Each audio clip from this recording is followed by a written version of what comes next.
गांव की औरतों ने त्रिलोचनी से पूछा कि त्रिलोचनी तुम्हें क्या हो गया है, ये कैसा भेष बना रखा है तुमने। एक बुढ़िया ने हुए की जगत पर पूछा, अरे काकी आज नन्ही के बाबा यहाँ आने वाले हैं, वह नन्ही को देखकर बहुत खुश होंगे।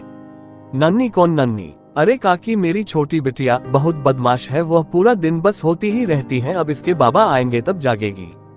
इस पर बुढ़िया कुछ जवाब नहीं दे पाई, बस आंखें फाड़कर त्रिलोचनी को देखती रही। उसी रात त्रिलोचनी ने बरगद के पेड़ के नीचे बने झोपड़े के पास एक छोटा गड्ढा खोदा और अपनी मरी हुई बिटिया को उस गड्ढे में रखकर उसके पास अपने सारे गहने और कपड़े उतार कर रख दिया और गड्ढे को मिट्टी से ढक दिया।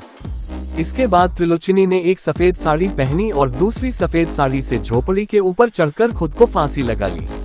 कहा जाता है कि किसी की भी उसे झोपड़ी के पास जाने की हिम्मत नहीं हुई और त्रिलोचनी की लाश को गिद्धों ने नोच नोच कर खा डाला। त्रिलोचनी की सफेद साड़ी के चिथड़े भी कई दिनों तक बरगद के पेड़ पर ऐसे ही लटकते रहे थे। त्रिलोचनी की मौत के साल भर बाद बरगद का पेड़ भी सूख गया था, जिसका वैज्ञानिक कारण बताया जाता है कि बरगद के पेड़ के पास वाली नहर सूख गई थी। हो सकता है पेड़ के सूखने का कारण भी वह नहर ही हो। जब गांव में जन्म के समय 1-2 बच्चों की मौत हो गई तो लोग उसको त्रिलोचनी की घटना से जोड़ने लगे।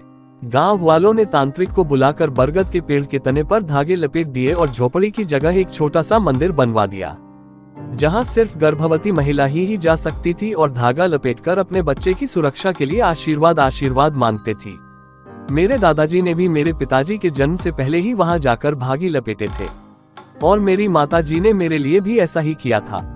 जब मैंने बहुत जिंदगी तब मेरी दादी ने मुझे ये कहानी सुनाई, जिसके बाद में कई रातों तक सो नहीं पाया था। आंख बंद करते ही बरगद का सूखा पेड़ और त्रिलोचनी की भयावह सूरत सामने आ जाती थी।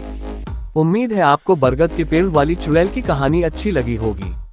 वैसे बड़े होने के बाद मैंने भूत प्रेतों पर विश्वास करना बंद कर दिया, लेकिन आज तक मेरी कभी हिम्मत नहीं हुई कि मैं उस बरगद के पेड़ को देखने जाऊं।